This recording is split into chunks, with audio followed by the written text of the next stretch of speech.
Hey everybody, what is going on? Hexlex here. I got another Master Duel video for you, and it's Monday, which means it is once again time for one of our weekly viewer specials. I know a lot of you probably know the spiel by now, but for those of you who don't, let me give you a quick breakdown of how this works. So, every week on Mondays, we take a look at replays from you all, the viewers here on the channel. It's always a fun time getting to see decks that I might not normally play, and even if they are decks I play, just getting to see other builds and the ways that other people play them is always good for growing and learning. Plus, it's a nice way for us to all kind of come together as a community and cheer each other on for a cool game. So, if you are interested in submitting a game for the viewer special, you're going to want to head down to the description below the video there.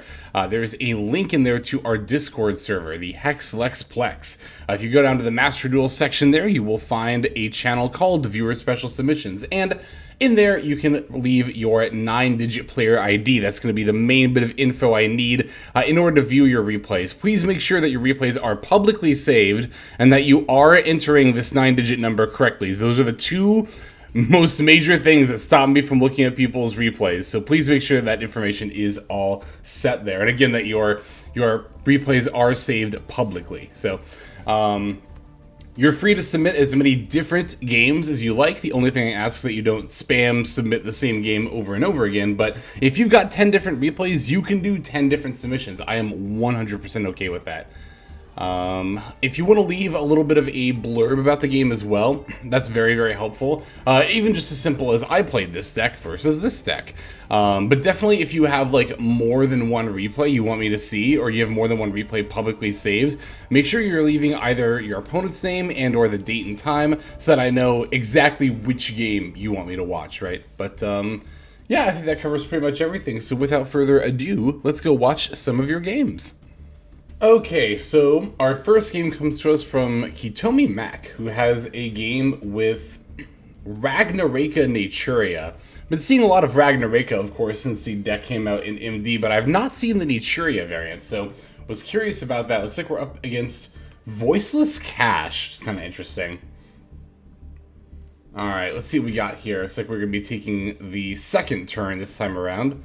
But we did open some pretty good hand traps, as well as a couple of Naturia cards and the Ragnaraika Wicked Butterfly.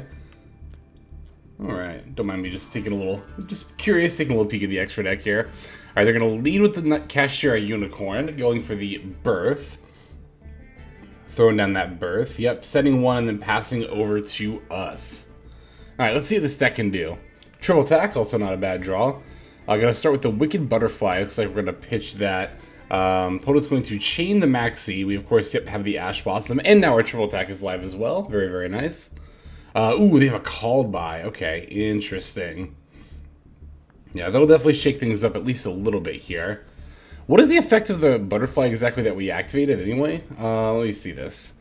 Discard is special from your hand. Okay, so it was a special summon effect. I was curious. Because people will chain Maxi to, like, anything. People will chain Maxi to a search effect, to drawing cards. People will chain Maxi to you, like, activating a continuous spell that doesn't even do anything in the moment. It's kind of wild how often people will misplay by chaining Maxi to something during the main phase specifically, playing under Gamma and Triple Attack, right? Alright, so we set up Camellia Sunflower before passing. Looks like we're going to flip up the Sacred Tree during the main phase. Opponent's got another Maxi for us here, so this could be for Mole Cricket? Yeah, because then we can Mole Cricket for 2, right? Yep. Ooh, we would if they have the call. Well, we have the Blessing, though, so yeah, I was going to say we can actually dodge this call by. Wow, Maxi call by on both our turn and theirs. Get another draw there.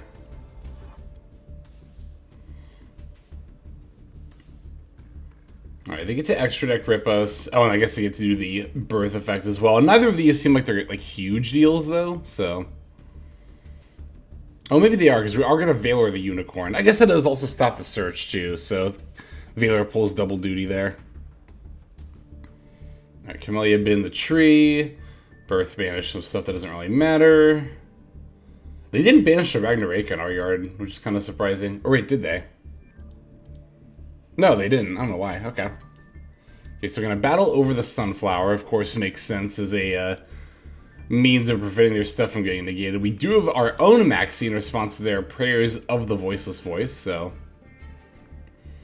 is this Skull Guardian for the Sorvis? No, it's Skull Guardian for Skull Guardian. Interesting. Okay.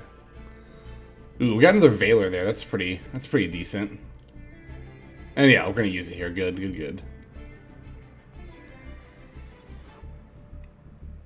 Alright, so Veiler, of course, is going to negate the Skull Guardian. I was gonna say, we can bring back Sunflower and negate even more monster effects.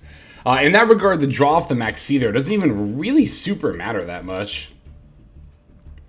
Okay, they're going for the Dynamundo, giving us another draw as well. Of course, we're going to use the Sunflower effect here.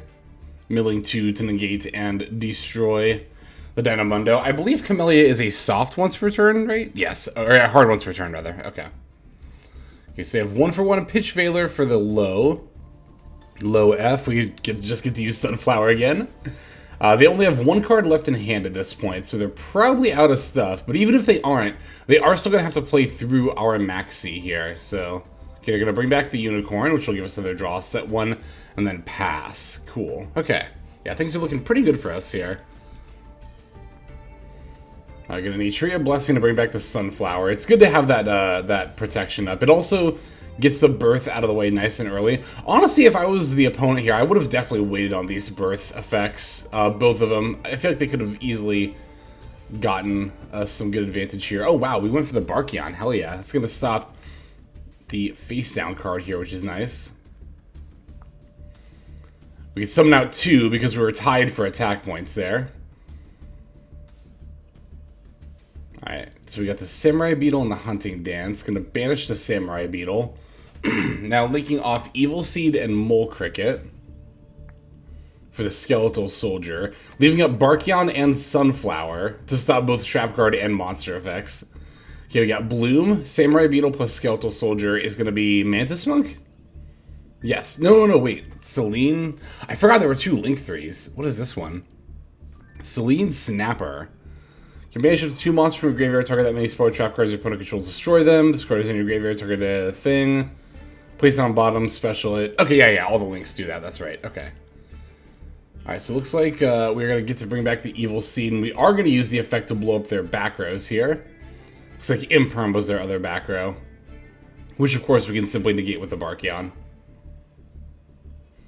Not that it even really super matters here. I mean, even if the Imperm resolved on Sunflower, it's not like our opponent's going to have any more monster effects, right? I don't think they... Yeah, they don't have anything relevant in the yard, right? Yeah.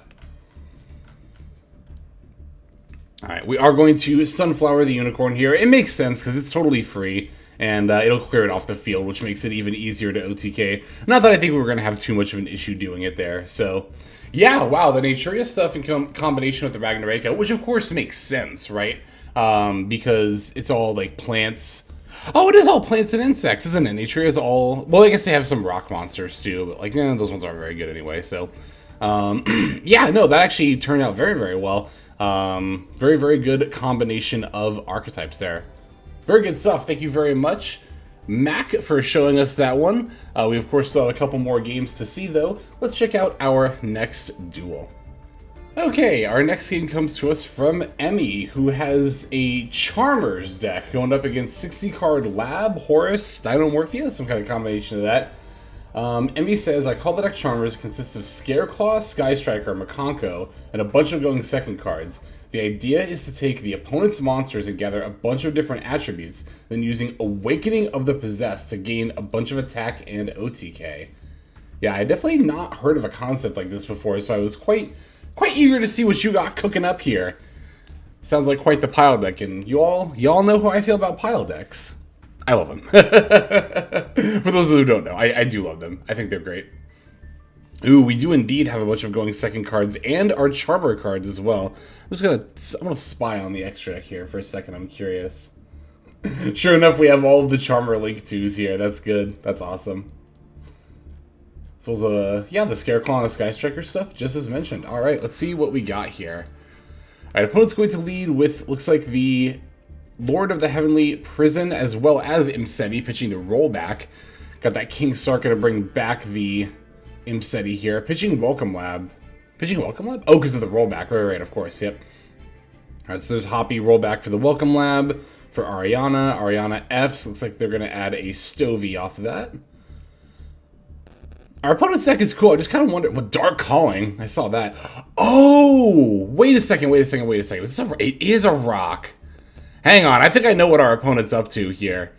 They might be going for a Dark Gaia OTK because I see Dark Calling here, right? And this is obviously like I recognize this card from old OTKs where you would go for Dark Gaia. So as soon as I was like, wait, Lab's Fiends, is this a rock? It is a rock. So yeah, I think that's at least part of our opponent's strategy. I was about to say Lord of the Heavenly Prison doesn't really seem like it fits within a deck built like this, even if it has like Lab trap cards, but this ties everything together. All right, let's see what we got here. All right, drawing the Reichardt. We're going to lead with the Mind Control to take the Imseti here. Opponent's going to chain the big Welcome Lab. Royal Copy as well. Very nice. They'll probably summon, yeah, Lovely and then bounce the Ariana.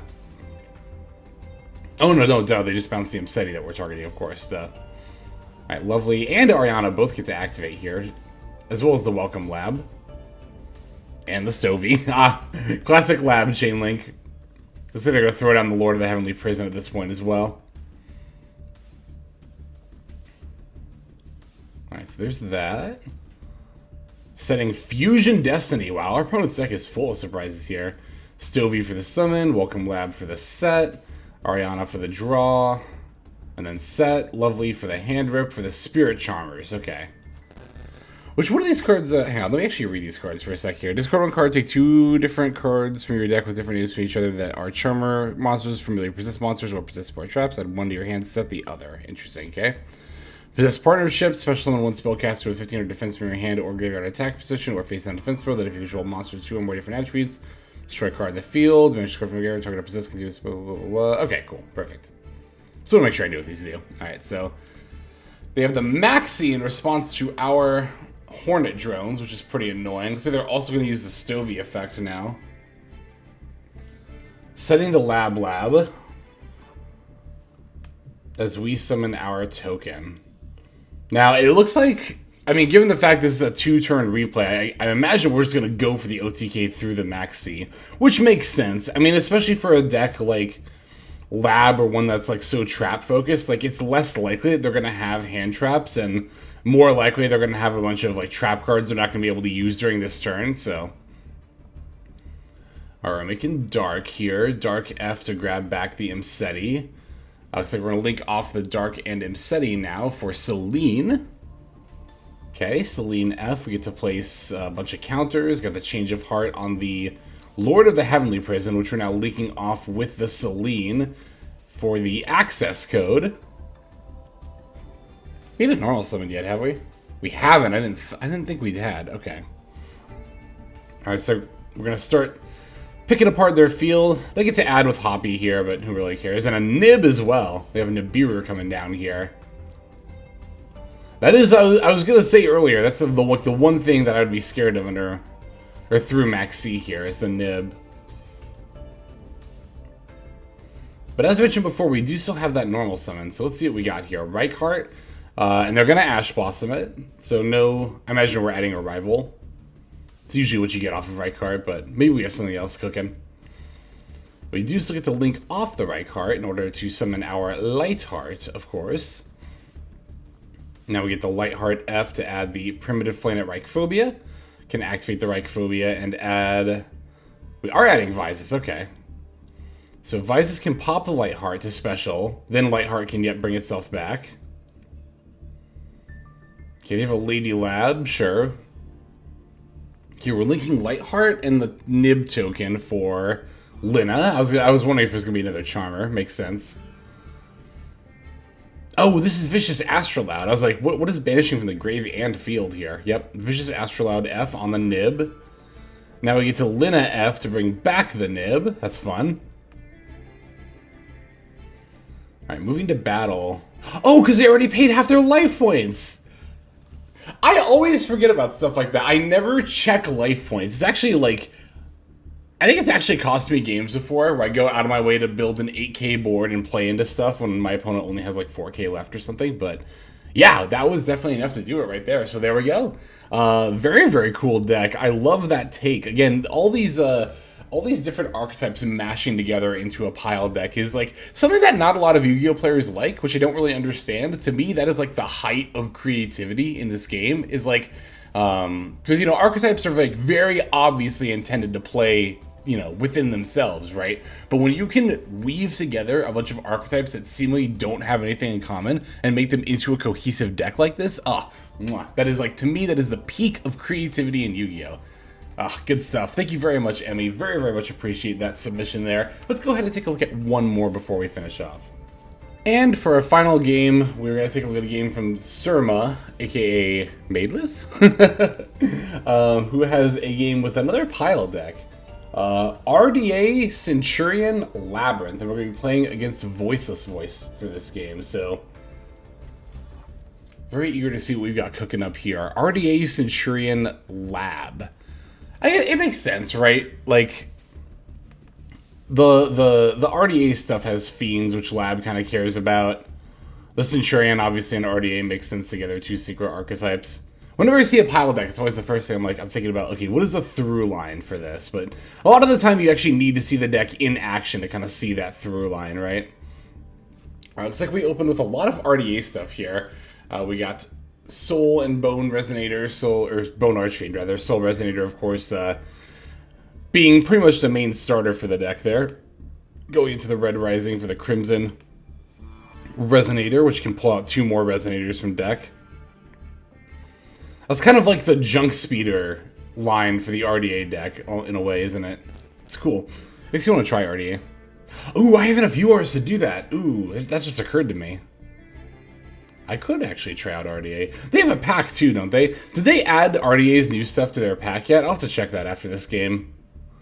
Otherwise, I might actually wait until they update the RDA. I think they did. I'm pretty sure they did that recently. Alright, speaking of Red Dragon Archfiend, here is the man, the goat himself. Adding back that Vision Resonator, which we can then special. Gonna sync Crimson Resonator with the Red Dragon Archfiend for a 10. That's gonna be the Hot Red Dragon Archfiend Bane. Alright, now we're going for 12. This one's gonna be the Centurion Auxilia. And that's how we pivot into Centurion plays. It's the cool thing about Centurion variants, right? Is that if you can, like, if you can synchro for 12 on top of your, you know, regular combo line, then you can weave in pretty much a full Centurion line to your combo as well. Now, of course, the scope of what decks can, like, tack on a synchro 12 to their combo line is not the most expansive, but it does leave the Centurion deck pretty open to being able to splash stuff, so.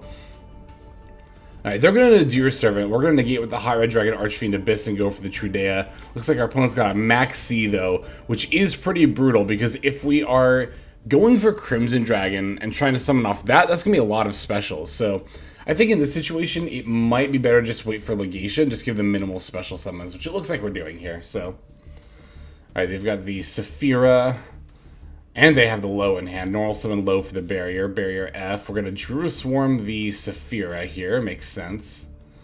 Because that's how they can ritual summon. Okay, they're going to add Blessing.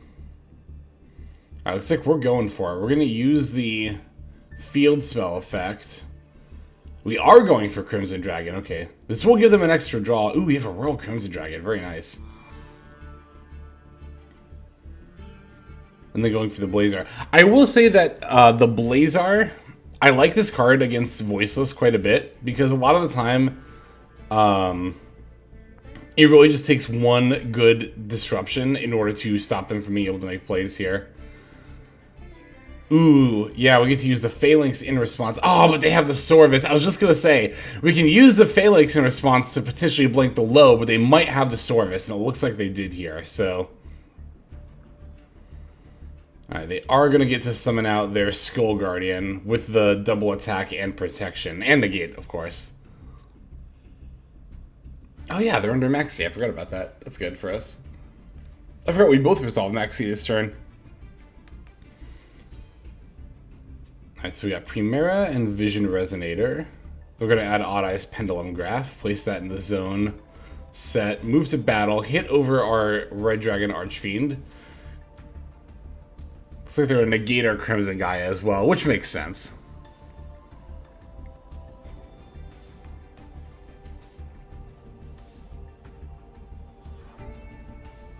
Okay.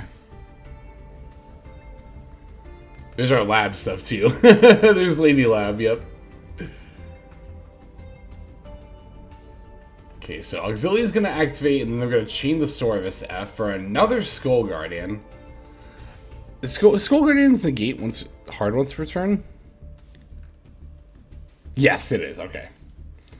And look at that. The Maxi is going to draw us into lab stuff. So now we're just going into the lab portion of our engine. And of course, bring back the Quasar as well. All right. You know, we're actually not in a horrible spot here. Like, yeah, our opponent's got 2 big Skull Guardians, but I mean, all things considered, it's not too bad of a position. All right, so Vision Resonator for Crimson Gaia. We're going to move to battle. Before we attack, we're activating Big Welcome. That baits out the negate. We can use the Blazar against that.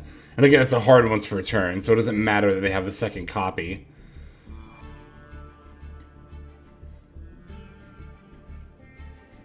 Oh, and then now we can use Lovely to pop the other Skull Guardian, and then we can just battle over low. Ooh, we can summon the RDA as well. And Stovey. Imperm on the Lovely. That's a little annoying, but we'll have to make do.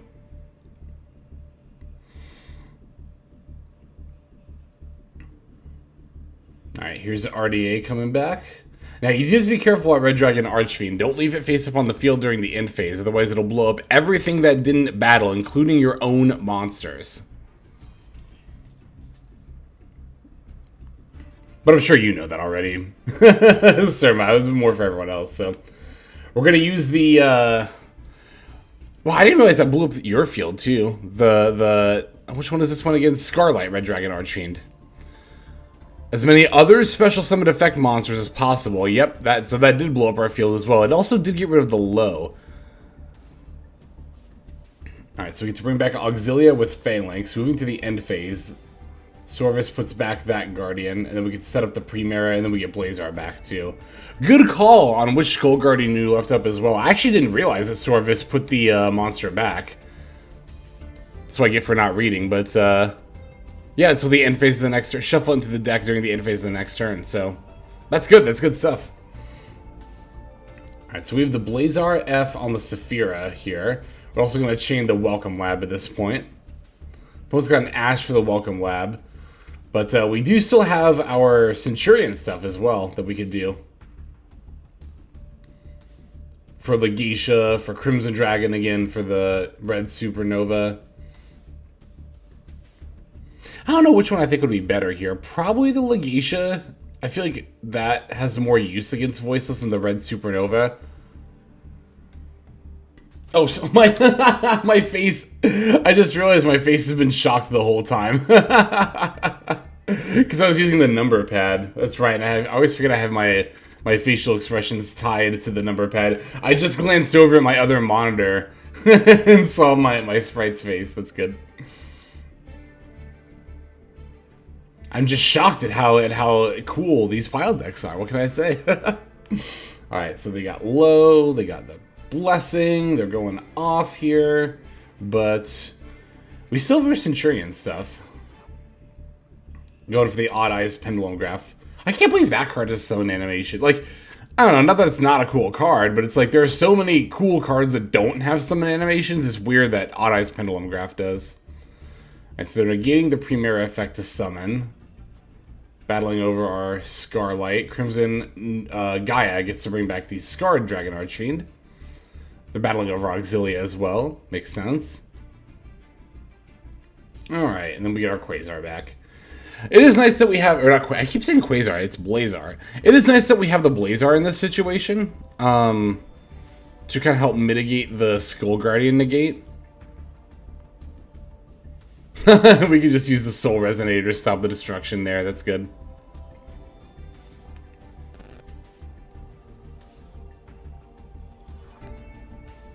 Alright, Alright, so we're going to sync for 12 right now. Primera plus Scarred Dragon going for the Legatia. Alright, Legatia F. We get the Scarred F as well. Summoning another RDA from our extra deck. And we haven't used our normal summon yet either, have we? We have not. Nope. And boom, there goes the Skull Guardian. Yeah, this burn... Oh, no, this isn't the burn. This is actually the negate effect of Odd Eyes Pendulum Graph. I was going to say the burn just doesn't really matter here, but... And yeah, that's going to be it, as they are conceiving in the wake of our very, very scary board. So, yeah, good stuff. That's, you know, RDA and Centurion you would expect to go together, but weaving Labrynth is a little bit unexpected. But worked out very, very well. Ooh, excuse me. So, very, very good stuff. Thank you very much, Surma, aka Madeless, and thank you, of course, as always, ever, to everyone else who is submitting. You know, we couldn't do the viewer special without, of course, watching your games, and, you know, even if you didn't get featured, like, I still watch pretty much everything that comes through, and, it is the fact that, you know, everyone is submitting that lets us do the viewer specials, so... I really, really do want to thank you very much. Again, even if you didn't get featured, there is always the next week as well, and the week after that, so on and so forth. So, all right, I think we're just going to go ahead now and move on to the outro.